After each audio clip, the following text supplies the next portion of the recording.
Shadows in the park. The sun hung low, its golden rays slipping through the leafy canopy above, casting dappled shadows across the park. Anna perched on an old wooden bench, letting her body sink into the comfort of the worn wood. As she closed her eyes, she embraced the rare tranquility, feeling the burdens of the day lift gently from her shoulders. Life had been relentless lately, with the demands of her job, family, and personal ambitions all converging to create an exhausting whirlwind. But here, in the park's soft embrace, the noise quieted, and Anna found a stillness she hadn't known she'd needed so desperately. A breeze swept through, rustling the trees, carrying with it the faint scent of lilacs from a nearby cluster of bushes. Anna's dress, a light, flowing piece that she'd impulsively bought to celebrate a recent work promotion, fluttered softly around her knees. She had almost forgotten what it felt like to dress just for herself, to wear something that reminded her she was more than her titles or roles. In the park, no one cared who she was. She wasn't a professional juggling deadlines or a wife balancing obligations. She was simply Anna, a woman finding solace in a quiet moment of solitude. She allowed herself to let go, surrendering to the serenity around her. Her mind wandered lazily over memories, recent events, and dreams for the future, weaving an intricate tapestry of thoughts and emotions. She thought of Michael, her husband, who had always been her rock. Michael, a police captain with an unwavering moral compass, was her confidant and protector, someone who understood her better than anyone else. She marveled at how they'd grown together over the years, how they supported each other even as their lives grew busier and their responsibilities heavier. In a world so often marred by harsh realities, their love had remained a source of unwavering light. Just as she was about to delve deeper into a cherished memory of a weekend getaway they'd shared last summer, a presence shifted at the edge of her awareness. Anna opened her eyes, blinking as she adjusted to the evening light.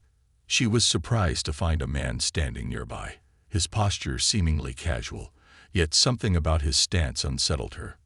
He wore a police uniform, which gave him an air of authority, but his face held a sharpness that did not match the warmth of the park. Anna had seen countless officers, both on and off duty, thanks to her husband's career, but this one felt different. "Ma'am," he began, his tone friendly but laced with an edge that prickled at her intuition. "Mind if I sit for a minute?" The question was framed as if it was her choice, yet he didn't wait for her response before lowering himself onto the bench beside her. Anna tensed, the peacefulness of the park disrupted by his intrusion.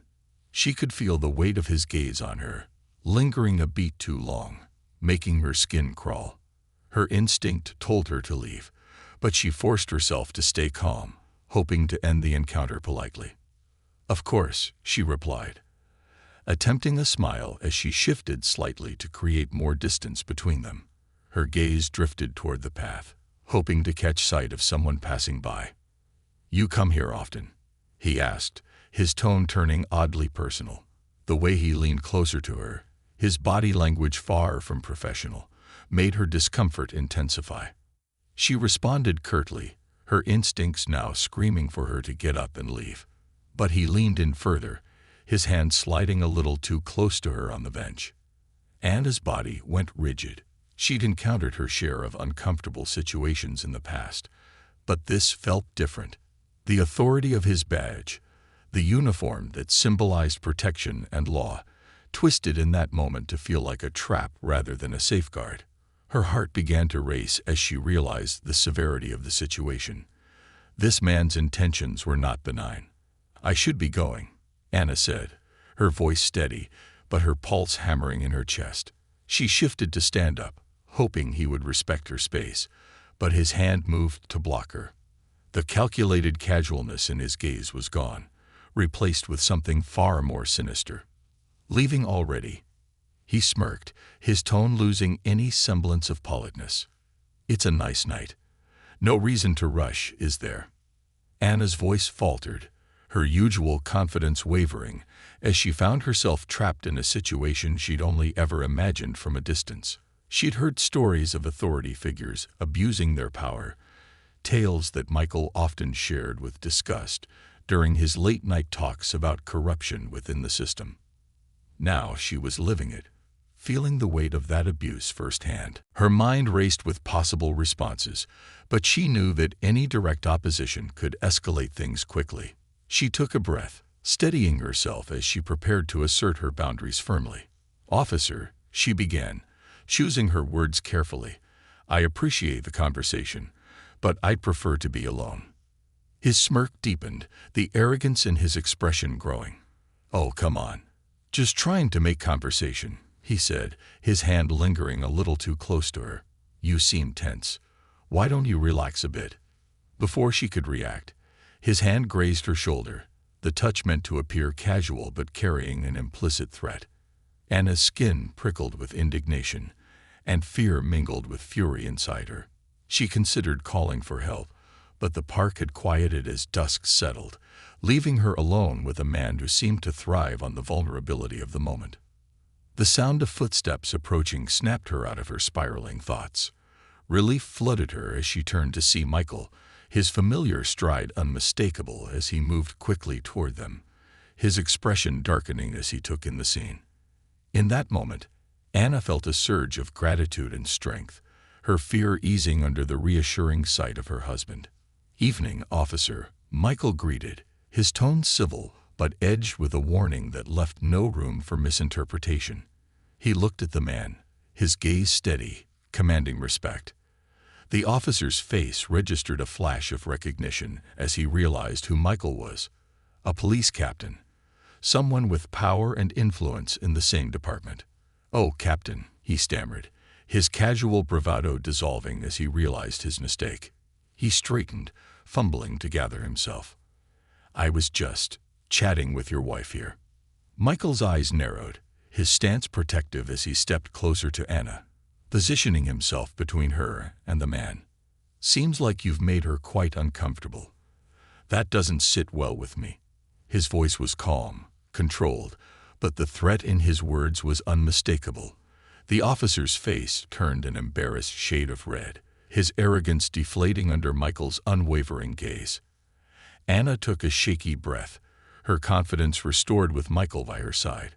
She saw the struggle in his eyes as he kept his temper in check, knowing that any impulsive reaction could complicate the situation further. But she could also feel his fury, his sense of betrayal at seeing the uniform he wore with pride being used as a tool of intimidation. The officer mumbled a hasty apology, his demeanor shrinking as he backed away. With a quick, nervous nod to Michael, he turned and disappeared down the path, his arrogance stripped away.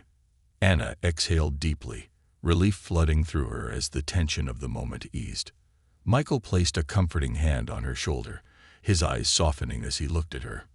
"Are you okay?" he asked, his voice tender, filled with concern. She nodded, grateful for his presence, yet still shaken by the encounter. "I am now," she replied, her voice barely a whisper. Michael pulled her into a gentle embrace, shielding her from the world, as if to erase the remnants of that man's unwanted touch. Together, they stood in the fading light, the quiet strength of their bond a fortress against the darkness that threatened to intrude. Anna knew this was far from over.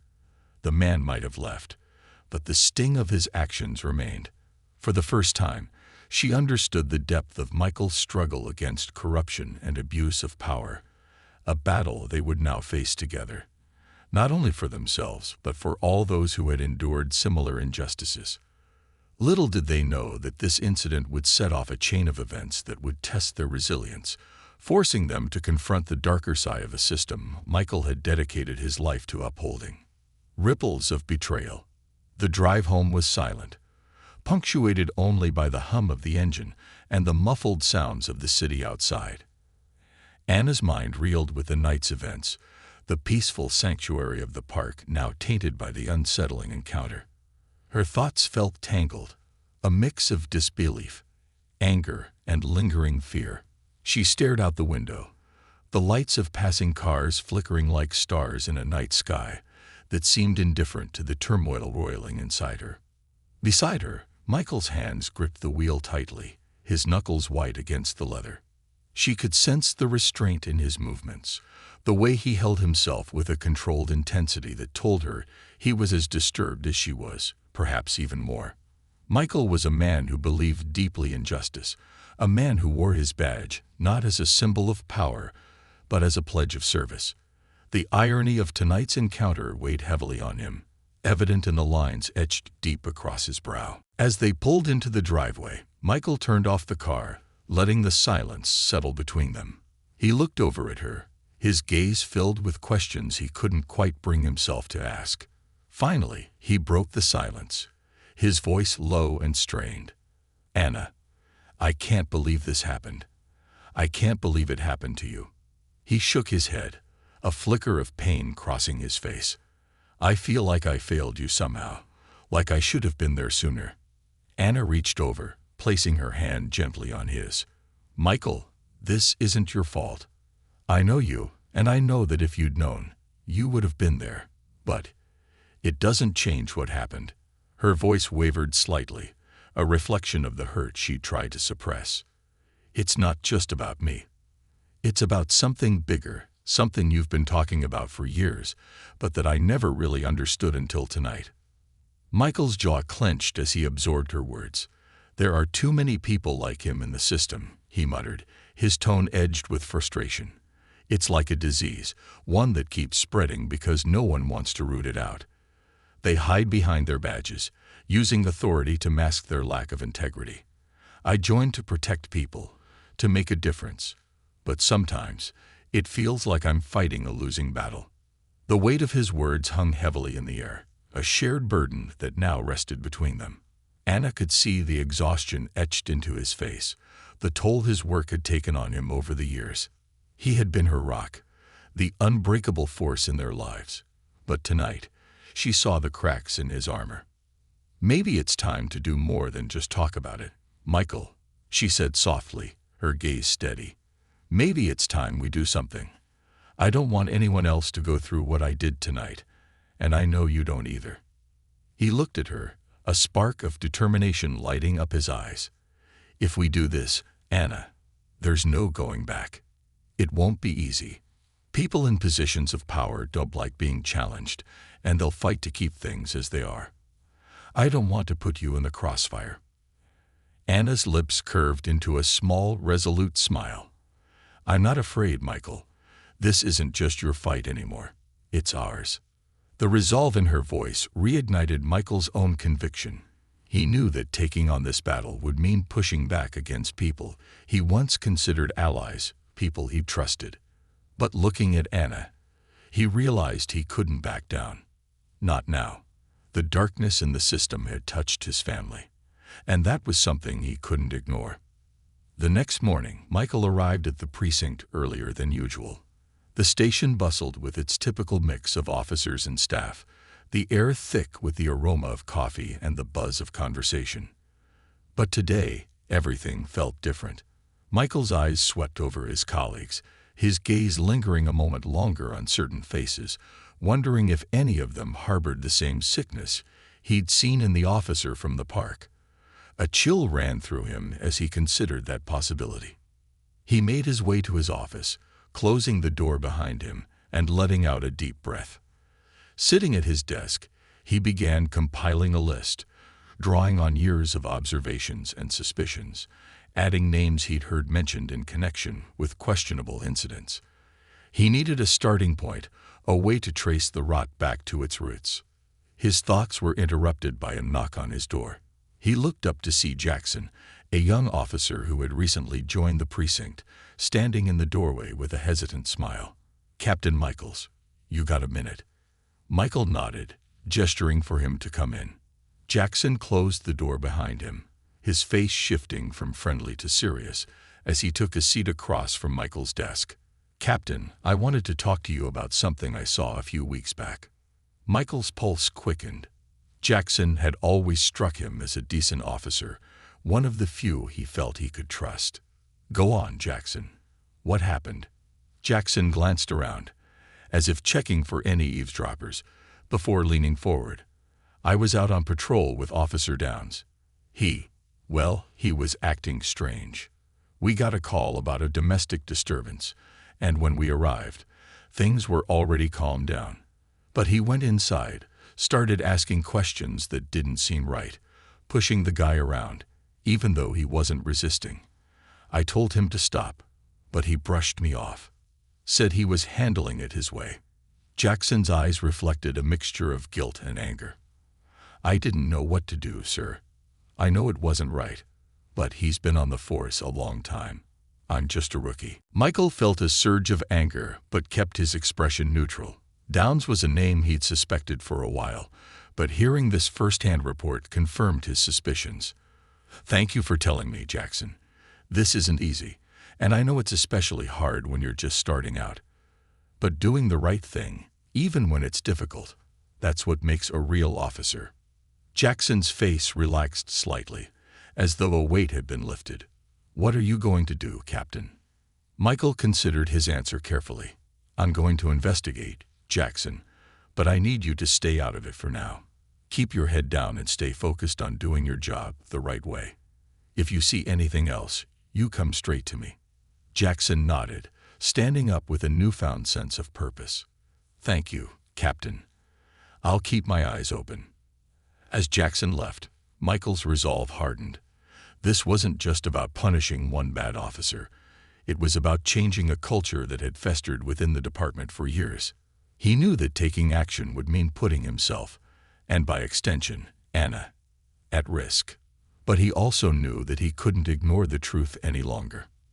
That evening, Michael sat down with Anna at their kitchen table, spreading out a collection of documents and notes he'd gathered over the years. Together, they began reviewing everything, looking for patterns, names that kept appearing, incidents that seemed too similar to be coincidence. As they worked, Michael shared stories he'd kept to himself, incidents he hadn't wanted to burden her with, but that now felt necessary to reveal. Anna listened, her heart aching at the betrayal woven through the stories. She could see the pain in Michael's eyes, the sorrow of a man who had dedicated his life to a cause only to find it marred by corruption. These people, she murmured, scanning one of the reports, they've twisted the very meaning of justice. They've turned something noble into a weapon for their own gain. Michael nodded grimly. And if we don't stop them, they'll keep doing it. More people will suffer. And the ones who join the force to make a difference, like Jackson, they'll lose faith in what they're fighting for. They worked late into the night, fueled by determination and the realization that they were no longer alone in this battle. By morning, they had a plan. A risky, challenging plan that would require them to tread carefully and trust only a select few. Their first step would be gathering hard evidence, something irrefutable that couldn't be buried or ignored. As dawn broke, casting its golden light over their table littered with papers, Michael looked at Anna, his heart swelling with gratitude. I couldn't do this without you, he said softly. Anna reached across the table, her fingers intertwining with his. We're in this together, Michael, for justice for us, and for everyone who believes in what you stand for. Their journey was only beginning, and they both knew it would test them in ways they couldn't yet foresee. But as they shared a look of unspoken solidarity, they knew that whatever lay ahead, they would face it together, united in purpose and unwavering in their commitment to see justice prevail. The roots of darkness. The following weeks became a whirlwind of covered investigations, whispered conversations, and strategic planning. Michael and Anna quickly realized that taking down a culture of corruption from within was not as simple as rooting out a single bad officer. What they were facing was a web of complicity that ran deeper than they had imagined, an insidious network where loyalty was to power and silence, not to justice. And in this world, any misstep could mean disaster, not just for their mission, but for their safety. Michael's primary objective became finding indisputable evidence of Officer Downs' misconduct. Downs, with his years in the department and his strong connections, was both a prominent figure and a potential keystone in unraveling the entire network. If they could expose him, they could crack open the door to reveal the corruption lurking beneath the surface. But as Michael continued his investigation, He became increasingly aware of the magnitude of what he was up against. Every report he accessed, every interaction he observed, hinted at an invisible hierarchy where certain officers seemed untouchable. Files on complaints were frequently missing, investigations into police misconduct were inconclusive, and even his superiors avoided discussing certain individuals. The deeper he dug, the more he realized that he was dealing with a system that had been designed to protect itself. One night, Michael returned home late, his face etched with exhaustion. Anna was waiting for him, a soft light illuminating the living room. She looked up as he entered, her eyes filled with concern. Over the past few weeks, their lives had become a cycle of tension and sleepless nights, a shared burden that neither of them could ignore. Michael slumped onto the couch beside her, rubbing his temples. "It's worse than I thought," he admitted, his voice thick with frustration. "Every lead I follow ends in a dead end, and every person I talk to is either too afraid to speak up or too loyal to the wrong people." Anna listened, her hand resting gently on his shoulder. "So what's the next step?" Michael sighed, glancing around as if checking for unseen eyes. "We need to get evidence that they can't deny. Something concrete, something that shows the pattern of abuse, the connections between these officers. But I can't do it alone. We'll need someone on the inside, someone we can trust." Anna nodded, her mind racing with ideas. "What about Jackson? He's young, new, and seems genuinely disturbed by what he's seen. Maybe he'd be willing to help." Michael considered it, his gaze contemplative. "He could be a good ally. But I don't want to risk dragging him into something that could endanger his career, or worse, his life. Still, if he's willing, he might be exactly what we need." The next day, Michael reached out to Jackson under the guise of routine patrol work. They met in a quiet corner of the precinct, away from prying eyes. Jackson, though nervous, was quick to express his willingness to help. "Captain, I don't want to be part of a system that allows things like this to happen," Jackson said, his voice steady but edged with apprehension. "If I can help you get the proof, count me in." Michael felt a surge of gratitude and respect for the young officer. "It won't be easy, Jackson. We're not just looking at one man here, we're looking at a network. But with your help, we can bring some accountability to this place." Together, they devised a plan. Jackson would work as a covert operative, gathering evidence on Officer Downs and others suspected of similar misconduct. His position as a rookie made him less visible, less likely to raise suspicions, but he would have to tread carefully. One wrong move could endanger both him and Michael. Meanwhile, Anna took on her own role in their mission. She began researching civilian oversight organizations, advocacy groups, and journalists who had reported on police corruption. She knew that if they ever gathered enough evidence, they would need allies outside the precinct, people who would help them amplify their story and bring pressure on the department. One afternoon, she arranged a meeting with a journalist named Elena Torres, known for her fearless investigative reporting on corruption and social justice issues. They met at a small cafe downtown, where Anna felt safe enough to speak openly, though she kept her words carefully vague. "Elena," Anna began, her voice steady but soft. "I wanted to talk to you about a story. It involves abuse of authority, people who have used their positions to hurt rather than protect." Elena leaned in, her sharp gaze revealing her interest. "I'm listening, but you should know that stories like these aren't easy to run without solid proof. I've had more than a few leads die because people were too scared to speak on record." Anna nodded. "That's what I'm working on. Proof. My husband and I. We're close to something, but we need to be sure we have allies before we make a move. Once we have enough, would you be willing to help us get the story out?" Elena didn't hesitate. "If you can bring me evidence, something undeniable, I'll do everything I can to make sure people hear about it. No one should be above the law, not even those who enforce it." Anna felt a surge of hope. With Elena on their side, they would have a voice beyond the police walls, someone who could ensure that the truth wouldn't be silenced. As weeks passed, Jackson's work paid off. He began gathering audio recordings of conversations between Officer Downs and his associates, snippets of dialogue that hinted at their shared practices of intimidation and manipulation. Through careful surveillance, Jackson also discovered a pattern. Certain individuals were repeatedly subjected to unwarranted searches, arrests, and even physical intimidation, often vulnerable people with few resources to defend themselves. One evening, Jackson met with Michael in a secluded parking lot, away from any potential surveillance. He handed over a USB drive, his expression a mix of relief and fear. "This is everything I've got so far, Captain," Jackson said, his voice barely above a whisper. "I recorded a conversation where Downs admitted to roughing up a man last month. He even bragged about how easy it was to get away with it because nobody dared to question him. There's more on there, names, dates, enough to show a pattern." Michael took the drive, his grip tightening around it as he realized the importance of what he held. "You've done good work, Jackson. This is the start of something big." But as he returned home that night, Michael couldn't shake the feeling of unease. He knew that if Downs or anyone else suspected what they were doing, the consequences would be severe. He shared his concerns with Anna, who looked at him with a fierce determination. "We have to keep going, Michael," she said, her voice unwavering.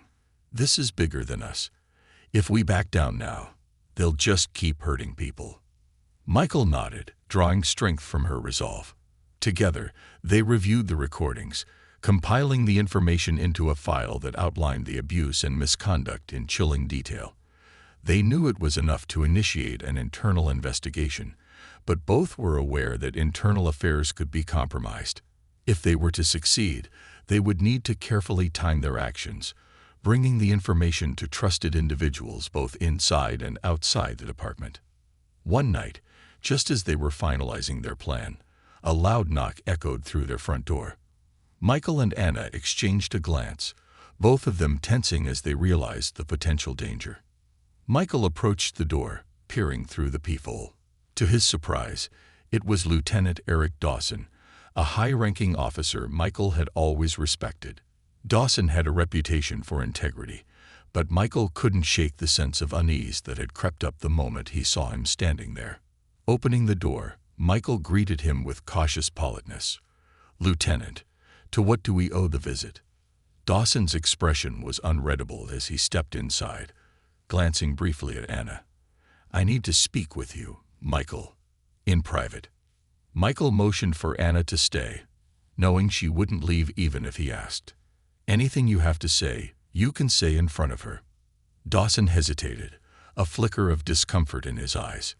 "Michael, word's been going around that you've been asking questions, digging into things that don't concern you." Michael's pulse quickened, his muscles tightening.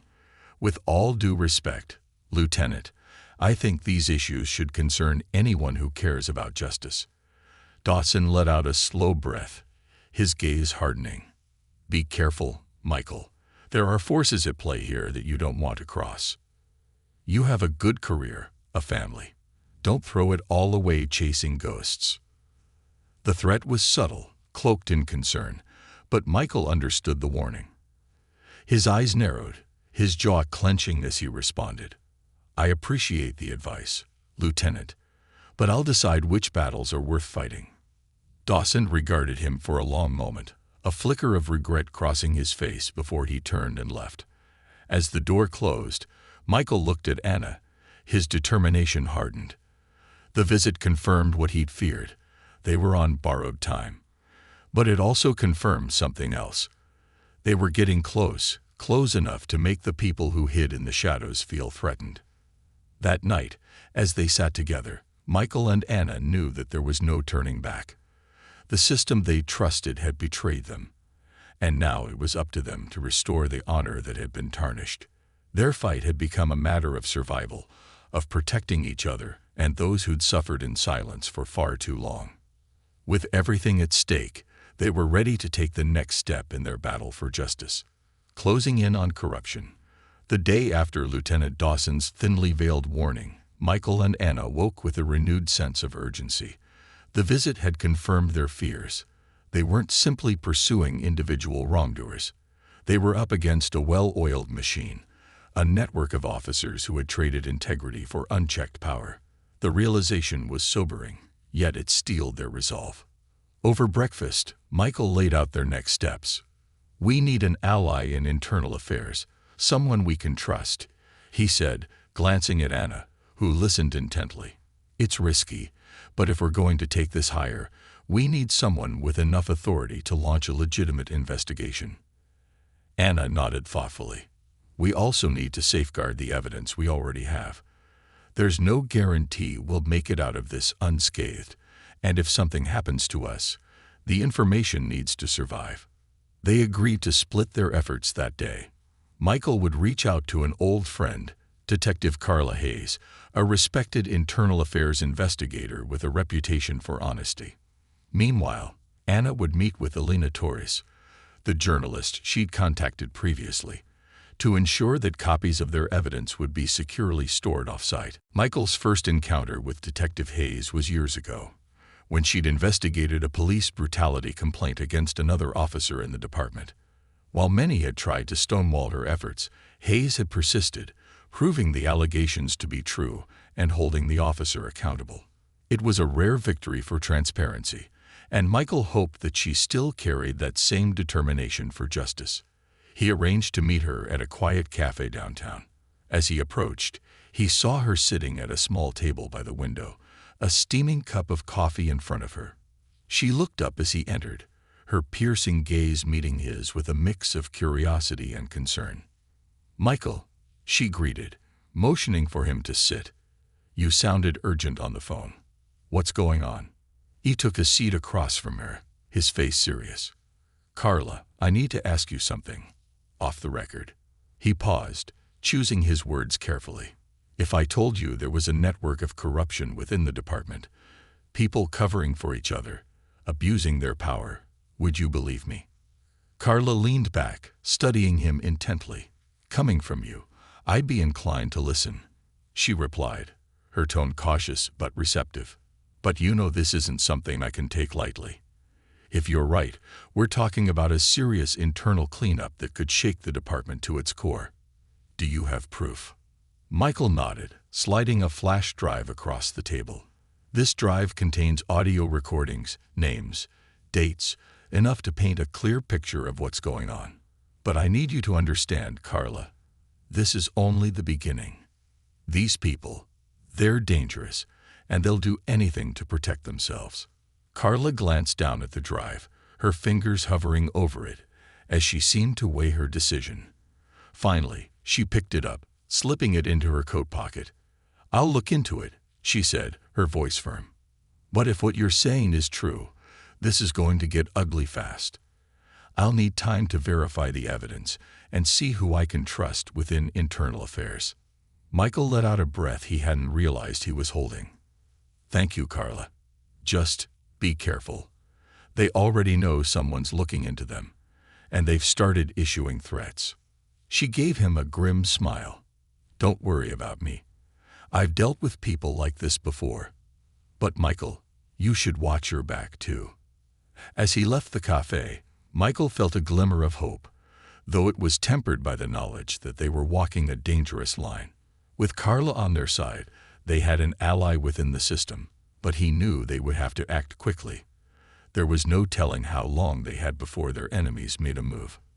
Meanwhile, Anna sat in a quiet office with Elena Torres, the journalist she'd connected with earlier. Elena's desk was cluttered with notebooks, a testament to her commitment to uncovering the truth. She listened intently as Anna laid out the story, her expression growing more intense with each detail. "So, you have evidence of all this?" Elena asked, her tone measured but laced with anticipation. Anna nodded, placing a second flash drive on Elena's desk. "This drive has everything Michael and I have gathered so far. It includes audio recordings, reports of specific incidents, and evidence of repeated cover-ups. But we're still gathering more. We want to be sure that once this goes public, it's impossible to ignore or bury." Elena picked up the drive, her fingers running over it, as if it were a lifeline. I've been waiting for a story like this. I've heard whispers about corruption in the department for years, but I've never had anything solid enough to publish. This could change everything." Anna hesitated, then said, "We need you to keep this safe. If something happens to us, I want you to promise that this story will still get out." Alina's gaze softened as she nodded. "I'll protect it with everything I've got." "But Anna, are you and Michael prepared for what might happen if this goes public? People in power don't take kindly to being exposed, especially when they've built their careers on manipulation and abuse." Anna's face was resolute. "We're ready, Alina. It's bigger than just us now. This has to end." Alina promised to keep the evidence safe and pledged to alert Anna if anything unusual happened. As they parted ways, Anna felt the weight of their mission settle even more heavily on her shoulders. But she knew that they had done the right thing. Now, they had a failsafe. Back at home that evening, Michael and Anna sat together, reviewing the progress they'd made. They had secured allies, preserved evidence, and put a plan into motion that would hold even if something went wrong. But as they sat in the dim light of their living room, a sense of dread hung over them. "Do you think Carla will be able to investigate without drawing too much attention?" Anna asked, her voice barely a whisper. Michael nodded slowly, though he couldn't shake his unease. "She's smart, careful. But once she starts digging, it's only a matter of time before they realize what she's doing. We have to be prepared for anything." As the night deepened, Anna went to bed, but Michael couldn't sleep. He sat by the window, watching the street outside, his mind racing with possibilities. He thought about every person he'd trusted in the department, every ally who might now be a potential enemy. The boundaries between friend and foe had blurred, and the knowledge gnawed at him. The next day, a strange tension filled the precinct. Michael noticed subtle glances exchanged between certain officers, whispered conversations that stopped abruptly when he entered the room. He kept his face neutral, though he was acutely aware of the shifting atmosphere. The feeling that someone was watching him, waiting for him to slip, was stronger than ever. Then, late in the afternoon, his phone buzzed. It was Carla. "Michael, we need to meet." Now, her voice was urgent, tinged with something that sounded like fear. They met in a secluded parking lot, the same one where Jackson had handed him the recordings. Carla's face was drawn, her usual confidence replaced by a shadow of unease. "Michael, I went through the files. I've never seen anything like this," she began, her tone barely controlled. "There's a chain of command here that goes far beyond Downs. We're talking about people in the highest ranks, chiefs, commissioners, even city officials. This isn't just a few bad cops. This is a syndicate operating from within." Michael felt a chill run down his spine. "How deep does it go?" "Too deep," she replied. "I took it to my superior in internal affairs, and he told me to drop it. He said this is a closed matter." "Michael, they're covering it up, and they know that I'm involved now. I think they might suspect you too." Michael clenched his fists, his mind reeling. The situation was worse than he had anticipated. If the corruption extended that high, then every action they took would be scrutinized, every move monitored. "We need to act fast," Carla said, her voice grim. "They'll come after us, Michael. They won't let this go without a fight." A realization dawned on Michael, a dark understanding of the peril they were in. "We'll go public. The only way to protect ourselves is to shine a light on everything. Once the story is out, they can't silence all of us." Carla nodded, though her face reflected the weight of their decision. "You're right, but we need to be ready. Once we do this, there's no going back." As they parted ways, Michael's mind spun with the enormity of what lay ahead. He knew that going public would unleash a storm, one that would change everything. But he also knew that they had reached the point of no return. That evening, he returned home to Anna, his face reflecting the gravity of their situation. He told her everything, the extent of the corruption, the powerful figures involved, and the imminent danger they now faced. Anna listened, her face pale but resolute. "We knew this was a possibility," she said, her voice steady despite the fear in her eyes. "We've prepared for this. Whatever happens, we'll face it together." Michael pulled her close, the quiet strength of their bond giving him the courage to continue. They had come this far, and now there was no room for doubt or hesitation. As they held each other in the stillness of the night, they understood the risks they were about to face. But they also knew that their fight was a righteous one, a battle for justice that had become their shared purpose. And as the dawn approached, they steeled themselves for the storm that was sure to come. Unmasking the syndicate. The following morning broke with a heavy sky, clouds clustering ominously as if the world itself anticipated the chaos about to unfold. Michael and Anna knew they had little time left before the forces they were up against made their move. Carla had risked everything to confirm their suspicions, and with her warning, they understood they could no longer afford to wait. The plan to go public, once only a final auction, was now their only means of protection. Michael called Jackson, informing him to meet at a neutral location. They gathered in the dimly lit back room of a community center, away from prying eyes and potential surveillance. As Jackson entered, Michael noted the young officer's nervous energy, a mixture of fear and resolve. "Thank you for coming, Jackson," Michael greeted, clapping a reassuring hand on his shoulder. Jackson nodded, his eyes wide with determination. "I'm ready, Captain. Whatever you need from me, I'm in." Michael shared a knowing glance with Anna before addressing both of them. "We're about to take this public. This isn't just about our careers anymore. It's about ensuring that the people who trusted us to protect them know what's been happening behind closed doors. But we'll need to do it strategically." He outlined the plan.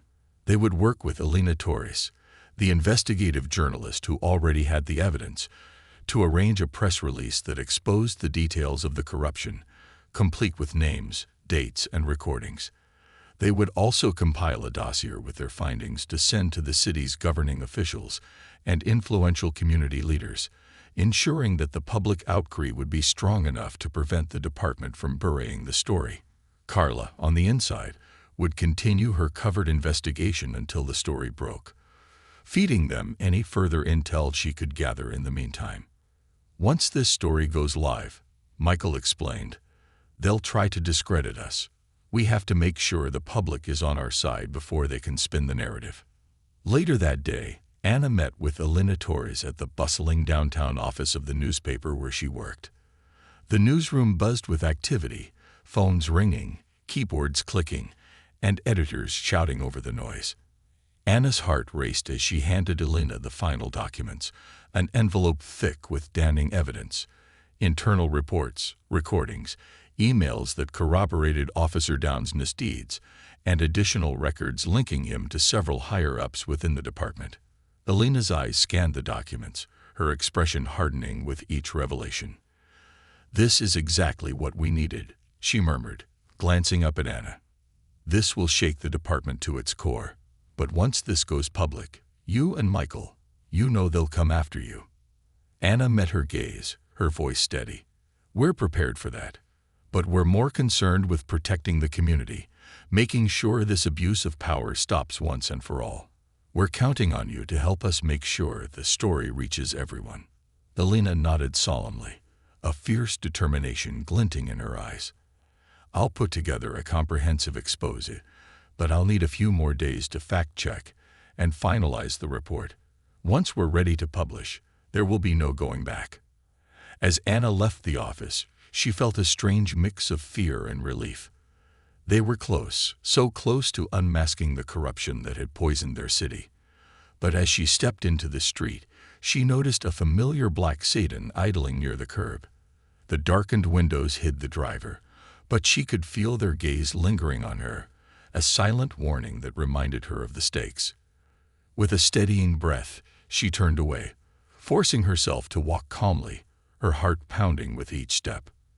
That evening, back at their home, Michael and Anna were sitting together, reviewing the last of their notes and discussing contingencies. Michael was tense, every fiber of his being poised for the inevitable backlash. He knew they were in dangerous territory, but he also knew there was no room for hesitation. Just then, his phone buzzed, the caller ID displaying Carla's number. He answered quickly, hearing her voice come through, strained and breathless.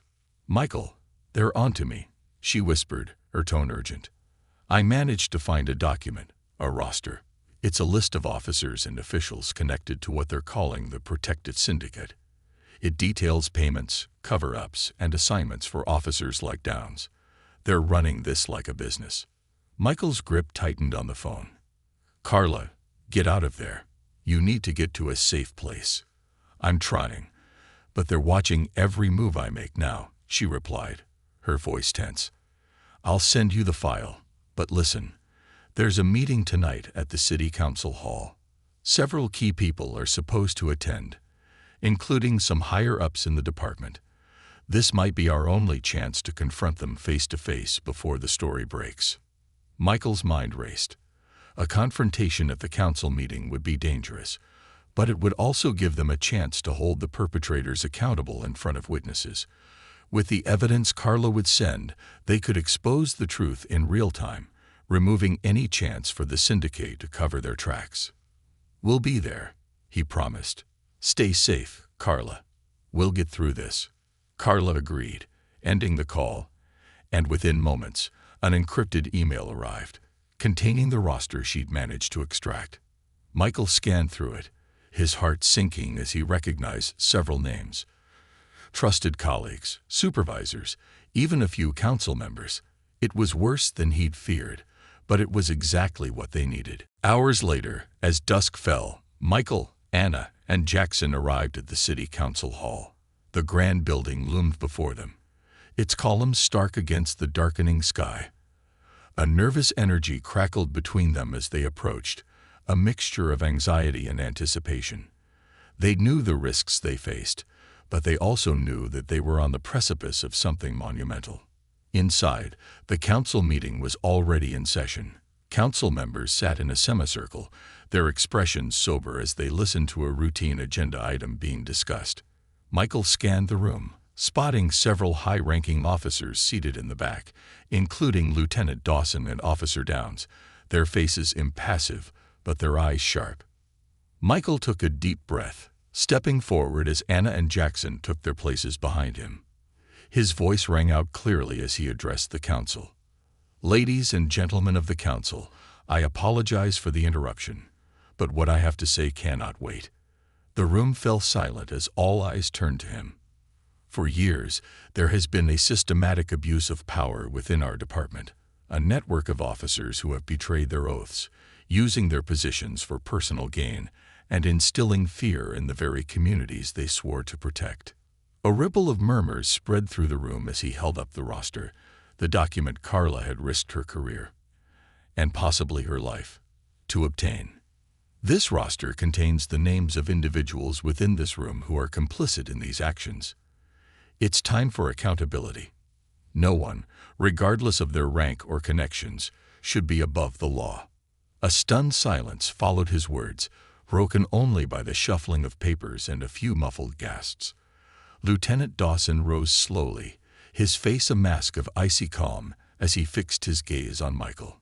"Captain Michaels, I'm not sure what you think you're doing, but making baseless accusations like this—" "These aren't baseless accusations," Anna interjected, stepping forward. Her voice was calm but firm, a steady force in the charged atmosphere. "We have recordings, documentation, and eyewitness testimonies, and we're prepared to release everything to the public if these individuals are not held accountable." Officer Downs' face contorted with anger as he shot out of his seat. "You have no idea who you're dealing with," he sneered, his voice dripping with contempt. "This won't end well for you." But Michael didn't waver. The days of intimidation and fear are over. People like you have thrived in the darkness for too long, but the truth is out now. Elena Torres, the journalist, appeared at the back of the room, flanked by several members of the press. She held her recorder up, her eyes locking with Michael's, signaling that she was ready to report on the proceedings. Cameras flashed, and the hum of reporters scribbling down notes filled the air. The council members, sensing the rising tension, quickly called for order, but the room had already erupted into chaos. As officers from the syndicate tried to leave, council security stepped in, blocking exits under direct orders from certain members who had long suspected corruption but lacked proof. It was a scene unlike anything the city had ever witnessed. As the night wore on, Michael, Anna, and Jackson sat outside the council chamber, the adrenaline slowly ebbing as they processed the magnitude of what had just happened. They had taken a stand, and while it had been terrifying, they knew they had made a difference. Carla's testimony, combined with the evidence they'd gathered, was undeniable. The council would have no choice but to launch a full-scale investigation, one that would uncover the full extent of the corruption. Elena approached them, her face alight with admiration. "You did it," she said, her voice filled with awe. "This is going to change everything." Michael nodded, exhaustion mingling with relief. It was worth it. For every person who's been hurt, every community that's been terrorized by people like Downs, it was worth it. As they returned home that night, they were greeted by a sky that had cleared, stars twinkling above as if in quiet celebration. They knew that the battle wasn't over. There would be legal battles, possible reprisals, and an entire system to rebuild. But they had done what they set out to do. They had exposed the truth, and in doing so, they had given their city a chance to heal. In the quiet of their home, Michael and Anna held each other close, grateful for the love and resilience that had carried them through. And as they drifted into a much-needed sleep, they knew that while the fight for justice was far from over, they would face it together, unbreakable in their pursuit of a better world, rebuilding trust and facing the aftermath. The city had awakened to a storm unlike any it had ever seen. The headlines the next morning were ablaze with phrases like "Police corruption unveiled," "Syndicate of silence exposed," and "Officers under investigation for abuse of power." The fallout from the previous night's revelations was swift and unrelenting. News stations ran footage of Michael's confrontation with Lieutenant Dawson and Officer Downs at the council meeting, showing the world the brave stand he and Anna had taken to bring justice to their city. But even as the news spread and public outrage grew, the aftermath was far from simple. For Michael, Anna, Jackson, and Carla, the days following the exposé were marked by tension, uncertainty, and an ever-present sense of danger. Their victory was only the beginning. They knew that the true fight, the battle to rebuild trust and ensure lasting change, was just beginning. In the days that followed, Michael was placed on administrative leave while the department conducted an internal investigation. Though he understood the necessity, the enforced idleness grated on him. He spent his time meeting with city officials, attending press conferences, and giving interviews to local and national media outlets. His story became a rallying cry for accountability, inspiring others to come forward with their own experiences of misconduct within the department. Meanwhile, Carla had also been placed under protective leave by Internal Affairs, but her commitment remained unwavering. She worked with city-appointed investigators, poring over the evidence she and Michael had gathered. Her role was critical. As the primary investigator within Internal Affairs, her voice added credibility and weight to the evidence. One evening, Carla invited Michael and Anna to her apartment to discuss the investigation's progress and the changes they hoped to see. They sat around her small living room, a sense of camaraderie and mutual respect binding them together. "We're making progress," Carla said, her voice filled with both exhaustion and determination. "They've suspended Downs and a few other officers for now, but we still have a long way to go. They've only scratched the surface of the syndicate, but the higher-ups are finally taking this seriously." Michael nodded, gratitude in his eyes. "It's thanks to you, Carla. Without your help, we would never have been able to gather the evidence we needed. You put your career and life on the line." She shrugged, her gaze steady. "Justice is worth fighting for, Michael. That's why I became an investigator in the first place. And seeing what you and Anna have done reminded me of that." Sometimes we forget why we started in this line of work." Anna smiled, feeling a sense of pride and unity. "We may be just a few people against a large broken system, but together we're a force, and that force is what's going to drive change, even if it's slow." Their conversation continued late into the night, each of them sharing their vision for a fairer, more accountable police department. They knew that the road ahead was treacherous, filled with red tape, resistance, and political maneuvering. But they also knew that they weren't alone in this fight. Their voices had resonated with people throughout the city, and change was no longer a mere possibility. It was a mandate. A few weeks later, the city council established an independent commission to investigate the depth of corruption within the department. This commission, composed of community leaders, legal experts, and former law enforcement officers, would oversee the internal investigations and ensure transparency at every stage. It was a small victory, but a significant one, marking the first time that external scrutiny had been invited into the department's inner workings. Michael and Anna watched as the commission made headlines, their hearts swelling with pride and a cautious optimism. At the same time, they received a series of thinly veiled threats. Letters slipped under their door, anonymous messages left on their phones, and graffiti scrawled near their home warning them to stay out and keep quiet. It was a chilling reminder of the enemies they'd made and the lengths some would go to protect the status quo. Despite the fear, Michael and Anna refused to be intimidated. Instead, they channeled that fear into further action, working closely with advocacy groups and community organizations to foster dialogue about policing and public safety. Anna, who had once been a private person, found herself speaking at public forums, sharing her story to empower others who had experienced abuse of authority. Her words resonated deeply with people who had long felt voiceless, igniting a movement within the community. One evening, Michael received a surprising call from Mayor Jameson, who requested a private meeting. The mayor, a seasoned politician known for his pragmatism, had initially been reluctant to address the issue of police corruption.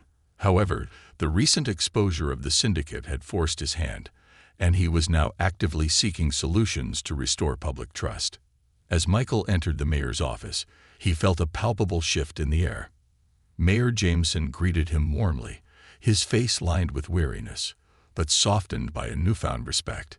"Captain Michaels, I owe you a debt of gratitude," the mayor began, gesturing for Michael to sit. "Your bravery has pushed us to address issues that, frankly, we should have dealt with a long time ago. We're in a crisis, but it's also an opportunity to rebuild." Michael leaned forward, his tone firm. "Thank you, Mayor, but gratitude alone isn't enough. The people of this city need real reform. They need transparency, accountability, and leadership that they can trust. I'm willing to work with you, but only if we're serious about lasting change." The mayor nodded, his expression resolute. "I agree. That's why I'm establishing a new division within the department, a unit solely dedicated to integrity and accountability. I'd like you to lead it." Michael was stunned, the weight of the offer settling over him. "You want me to lead a division to keep the department accountable?" "Precisely," the mayor replied. "Your work has already proven that you're committed to the truth, even when it's difficult. I believe you're the right person to ensure that we never find ourselves in this situation again." Michael thought of Anna, of the risks they had both taken, of Jackson and Carla, and everyone who had supported them. This was the culmination of their efforts, the chance to make a difference from within. "I'll do it," he said finally, his voice steady. "But I'll need full autonomy to investigate any officer, anytime, without interference." The mayor extended his hand, sealing the agreement. "You have it, Captain. Let's rebuild this city's trust in its police force, together." The next few months were a whirlwind of activity as Michael took on his new role. His division, aptly named the Office of Police Integrity, became the first of its kind in the city's history. It was an independent unit within the department, tasked with monitoring officers' conduct, investigating complaints, and ensuring that all reports were handled transparently. He assembled a team of officers he trusted, including Jackson, who had proven himself time and again, and Carla, whose dedication and investigative skills were unparalleled. Meanwhile, Anna continued her public work, building bridges between the community and the department. She organized town halls and forums, where citizens could voice their concerns and speak directly to law enforcement officers, including Michael's new team. These gatherings became safe spaces for honest dialogue, allowing the community to feel heard while giving officers the chance to rebuild trust, one conversation at a time. One evening, after a particularly emotional town hall meeting, Michael and Anna sat together on the steps outside their home. The air was cool, and the stars sparkled above them in a quiet reminder of peace. "I never imagined we'd come this far," Anna said, leaning her head against his shoulder. "A year ago, we were just two people trying to survive. And now we're part of something bigger than ourselves." Michael wrapped his arm around her, his gaze thoughtful. "We are, but we couldn't have done it without each other. I wouldn't have had the strength to go through with this if you hadn't been by my side." Anna looked up at him, her eyes filled with love and pride. "We made it because we believed in each other. In a world that sometimes feels hopeless, we found our own hope, and that's worth fighting for." They sat in silence, the enormity of their journey settling over them. They knew there would still be challenges ahead, battles yet to be fought, and opponents who would resist the changes they'd worked so hard to implement. But they also knew that they were no longer alone. Their community, inspired by their courage, had joined them in their pursuit of justice. As dawn approached, casting its first rays over the city, Michael and Anna held each other close, feeling the quiet satisfaction of having made a difference. They had unmasked corruption, rekindled hope, and rebuilt trust where it had been shattered. Their story, once a tale of survival, had become a legacy of resilience and change, a testament to the power of love and integrity in the face of adversity. And as they looked toward the future, they knew that whatever came next, they would face it together, forever united by the values that had brought them this far. A new dawn and old shadows. The transformation in the city was slow but palpable. The Office of Police Integrity, OPI, under Michael's leadership, had begun to restore a measure of faith between the community and the police force. Michael, Anna, and their allies had fought tooth and nail to expose the entrenched corruption, and while the immediate threat of the syndicate had been neutralized, the echoes of its influence lingered in subtle, insidious ways. As weeks turned to months, the task of rebuilding and safeguarding the department's integrity weighed heavily on Michael's shoulders. His position at the OPI came with relentless scrutiny from both his peers and the public. Each decision he made, each officer he investigated, felt like treading a tightrope where one misstep could undo all the progress they'd made. Yet every morning, as he entered his office, he reminded himself that this wasn't just a job, it was a mission. One crisp autumn morning, as Michael walked into the OPI's modest downtown office, he found Carla waiting for him, her face shadowed with worry. Over the past few months, Carla had become his right hand, a force of resilience who had never hesitated to hold her ground. Together, they had initiated reforms, revised training protocols, and revamped the complaint system so that civilian grievances were addressed swiftly and transparently. But today, Carla's expression was tense. "Michael, there's something I need you to see," she said, gesturing for him to follow her into her office. Michael followed, feeling the weight of her words. Carla closed the door, her face serious, as she handed him a file. "It's from an anonymous source," she explained. "It was slipped under the door this morning." Michael opened the file, his heart pounding as he scanned its contents. Inside were detailed financial records, transaction logs, and emails, evidence of a hidden account linked to a web of recent police contracts. The name on the account was familiar: Lieutenant Dawson. Michael's jaw clenched. Dawson had been a prominent figure in the syndicate they'd exposed months before, but he'd been among those who had escaped charges due to a lack of conclusive evidence. After the council meeting where Michael had confronted him, Dawson had been suspended but not formally charged. Seeing his name resurface in connection to hidden funds was more than troubling. It was infuriating. "Looks like Dawson's found a way back in," Michael muttered, his face darkening. "Or maybe he never really left." Carla nodded, her expression grim. "If this is legit, it means he's been pulling strings behind the scenes, possibly funneling funds to people still loyal to him. The question is, what's he planning?" Michael's mind whirred with possibilities, none of them good. Dawson had connections, both within the department and outside of it, and he was no stranger to leveraging power in underhanded ways. If he was involved in a new scheme, it could jeopardize everything the OPI had worked so hard to establish. "We need to get a handle on this," Michael said, his voice steely. "But we have to be careful. If Dawson realizes we're onto him, he'll go underground." Carla agreed, her eyes narrowing with resolve. "I'll start digging through recent contracts, focusing on any unusual patterns or sudden changes in allocations. There's bound to be something we can use to trace this back to him." That evening, as Michael returned home, he found Anna waiting for him, sensing the tension the moment he stepped through the door. She set aside her work. She had recently begun consulting for a nonprofit focused on social justice, and joined him on the couch, her hand resting on his. "What's wrong, Michael?" she asked gently, her eyes filled with concern. He sighed, running a hand through his hair. "It's Dawson. He's still out there, still manipulating things from the shadows. I thought we'd rooted out the syndicate, but it looks like the remnants are regrouping." Anna's gaze hardened.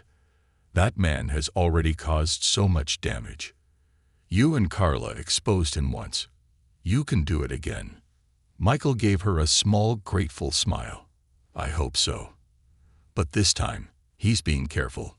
If we don't handle this perfectly, it could undermine everything we've done so far." Anna squeezed his hand, her voice soft but strong. "Remember why you're doing this, Michael. You're not just fighting Dawson. You're protecting the integrity of what you've built. And you have people standing with you." He nodded, feeling a renewed sense of purpose. The fight was far from over, but he knew he wasn't alone. He had allies in Carla, Jackson, and the people who now looked to the OPI as a beacon of accountability. The next morning, Michael called an emergency meeting with his core team, including Carla and Jackson, who had taken on a leading role in investigating internal affairs. They gathered in the OPI's conference room, the air thick with anticipation as they discussed their strategy. "Dawson is clever," Carla began, her voice steady but urgent. "He knows we're watching the department closely, so if he's operating, he's doing it under layers of shell companies or dummy accounts. We're going to need help tracing the funds, someone who specializes in financial forensics." Jackson, who had been silent, spoke up. "There's an investigator I know from my academy days, Alex Kim. He left the force a few years back and started his own consulting firm specializing in financial crime. If anyone can help us track these accounts, it's him." Michael considered it. Bringing in an outsider was risky, but they needed expertise beyond their current resources. "Reach out to him, Jackson. Tell him we'll need complete discretion." Over the next several days, Jackson arranged a meeting with Alex, who proved to be exactly what they needed. Alex's keen eye for financial anomalies quickly uncovered a network of transactions that linked back to Dawson and several of his former associates. Each layer they peeled back revealed more alarming details: funds channeled to shady enterprises, bribes disguised as legitimate contracts, and even payments to known criminals. Dawson's using these accounts to fund an off-the-books security outfit. Alex explained during a late-night meeting, his voice taut with disgust. "It looks like he's trying to build his own private force, a way to continue his influence outside of the department." Michael felt a chill settle over him. Dawson was building an army, a way to circumvent the reforms Michael and his team had implemented. The implications were clear. If Dawson succeeded, he could undermine not just the OPI but the entire department. "We have to stop this before it escalates," Michael said, his tone deadly serious. "But we need ironclad evidence. Dawson won't make it easy, and he'll fight back if he feels threatened." One evening, as Michael and Carla were finalizing their plan, they received a call from Elena Torres, the journalist who had helped them break the story on the syndicate months before. Elena's voice was laced with excitement and urgency. "I've been investigating some recent changes in local government contracts, and I found something I think you should see," she told them. "There's a trail leading back to Dawson and several influential business owners. They've been lobbying city officials to cut funding for the OPI, saying it's a waste of taxpayer dollars." The news hit Michael like a punch. Dawson's strategy was clear. If he couldn't destroy the OPI from within, he would try to dismantle it through political means, turning public opinion against it and stripping it of the resources needed to continue its work. "Meet us tonight," Michael replied, his mind racing. "Bring whatever you have. If Dawson is using his influence to sabotage the OPI, we need to expose it before he succeeds." That night, Elena joined Michael, Carla, and Jackson in a secure meeting space. She laid out documents that traced Dawson's campaign to undermine the OPI, including emails and communications with city officials, influential business owners, and lobbyists. "This is his backup plan," Elena said, her tone fierce. "If he can't control the department, he'll try to control the narrative. By painting the OPI as a rogue unit that's draining resources, he's trying to convince the public that you're the enemy, not him." Michael felt a surge of anger. Dawson's reach was deeper than he had anticipated, and his willingness to manipulate public perception showed just how desperate he was to regain control. But as Michael looked around the room, seeing the determination in his team's faces, he knew that Dawson had underestimated one critical factor: their resolve. "We're going to expose this," Michael declared, his voice steady with conviction. "We'll show the public the lengths Dawson is willing to go to protect himself and undermine justice. This ends now." The following week, with Elena's help, they released a second exposé, detailing Dawson's campaign to sabotage the OPI and showing the financial records that linked him to off-the-books security firms and illegal lobbying efforts. The story went viral, igniting a firestorm of public outrage. City officials, once swayed by Dawson's influence, found themselves under scrutiny, forced to answer difficult questions about their associations and decisions. Public outcry grew, and demands for Dawson's arrest became impossible to ignore. Finally, under mounting pressure, the city council authorized a full criminal investigation into his activities. Dawson, once a powerful figure shrouded in authority, found himself facing charges for fraud, corruption, and conspiracy. He was stripped of his remaining influence, and his allies, facing exposure, quickly distanced themselves, unwilling to sink with him. As Dawson was led away in handcuffs, Michael felt a profound sense of relief. The threat that had lingered over them like a storm cloud had finally passed, and the OPI emerged stronger, having proven its commitment to accountability even in the face of relentless opposition. Months later, as the city continued its journey toward healing, Michael and Anna stood together at a community event. It was a celebration, a chance for people to come together and acknowledge the progress that had been made. The OPI was no longer a controversial experiment, but a respected institution, and Michael's team had become a symbol of hope, representing a future where integrity was not just a word but a practice. As the crowd gathered, Jackson joined them, his face lit with pride. "We did it, Captain. We really did it." Michael smiled, feeling the weight of the journey they had all taken together. "Yes, we did. But this isn't the end. The real work has just begun." Anna squeezed his hand, her voice filled with pride. "Then let's do it together. For the city we love, for the people who trusted us."